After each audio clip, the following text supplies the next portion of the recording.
Born and raised here in Bristol, Texas, 53 years, small community, population of 100.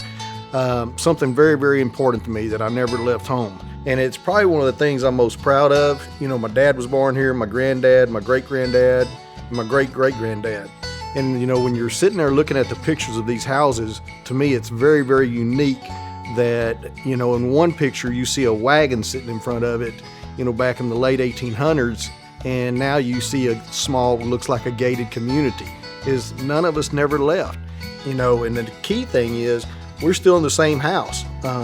This is the house that I lived in. My dad was here part of his time.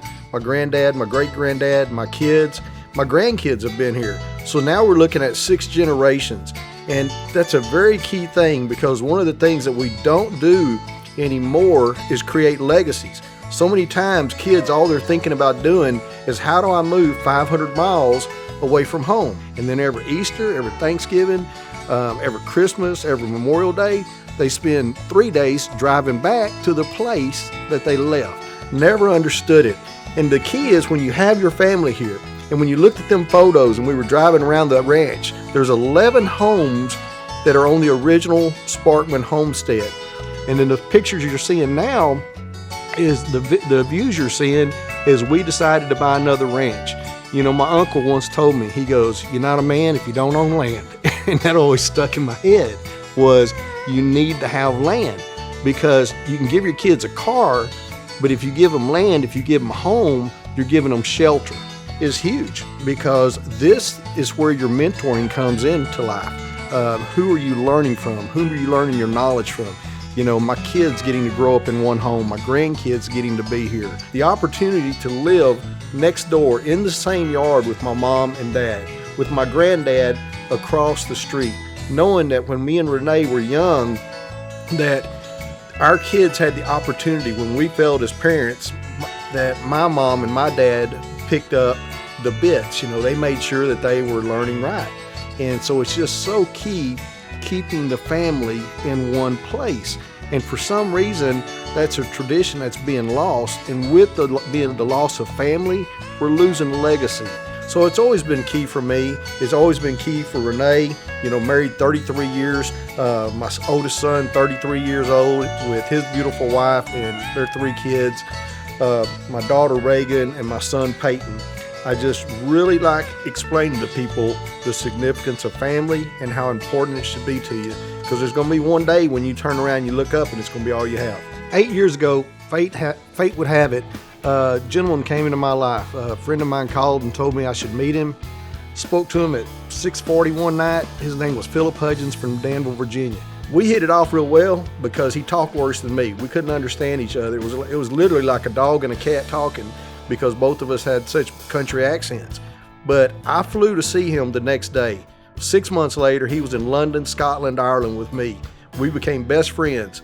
6 years ago, I got a phone call from him. Now, Philip's a great husband, great father, great Christian, but he's also owned one of the largest IMOs insurance in the industry. He is a legend. I call him, he would be like Michael Dell Computers. And he called me 6 years ago and went, "I'm getting back in the business." I'll remember this. I was in Manchester, England when I got the call. Immediately, I came back and went to Tennessee. I went down, sit down with him, and he had a vision. And he'd seen what we had done in the UK, whether it was in Arabic or people from India and Pakistan and Nigeria. And he said, "We can do this in the US, and we can do it with insurance." And for me, like I told y'all, I'm a creature of habit. Lived one place, married one person. That's who I am. And I knew it was an opportunity of a lifetime. And this is where InVida was born. InVida means in life in Latin.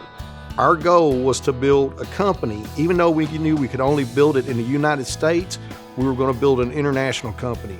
And today we're proud to say we have over people from 20 countries: Burundi, Congo, Tanzania, the Ivory Coast, Kenya, Ecuador, El Salvador, Venezuela, Puerto Rico, Dominican Republic, Belize, Brazil, Mexico. And that's our badge of honor, is the diversity that we have in our country and how many people we get to help.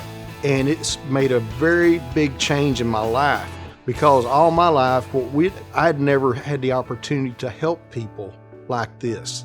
5 years ago, my dad went into a retirement home nursing home. First time I went there, it was a struggle. Didn't like it, didn't like the looks of it, didn't like the smell of it. And that's still because everything's about me. And suddenly I started getting relationships with the elders in the home. And what I realized real quickly was they had more to offer me than I had to offer them. I started going to see my dad every single morning. And then once again, fate has it, about 4 years ago, I got called to preach. That changed my life again. I'll never forget, I called Philip and I said, this is what I'm going to do, and it's going to take a lot of my time. That would have been a perfect opportunity for him to go, nope, this is what I heard you to do. But he's had my back 100%. And so now I had 3 important things in my life. Number 1, my family. Number 2, my God. And then number 3, helping people and showing them how to protect their families. You know, the question is, where are you at in your financial life, and do you need help? And that's one of the key things, is getting people to understand. And what we have to offer people is, where do you view your life? Where do you view your life spiritually? Where do you view your life from a family standpoint? Where do you view your life financially? Okay. And so for you, a lot of people are standing at ground level and they can only see as far as they can see. They see themselves making $20,000. They see themselves $30,000. They see, my dad was poor, so I'm going to be poor. And they have no vision. But then there's other people that see it from a rooftop and they see things a little bit more clear, and their vision goes out a little bit farther.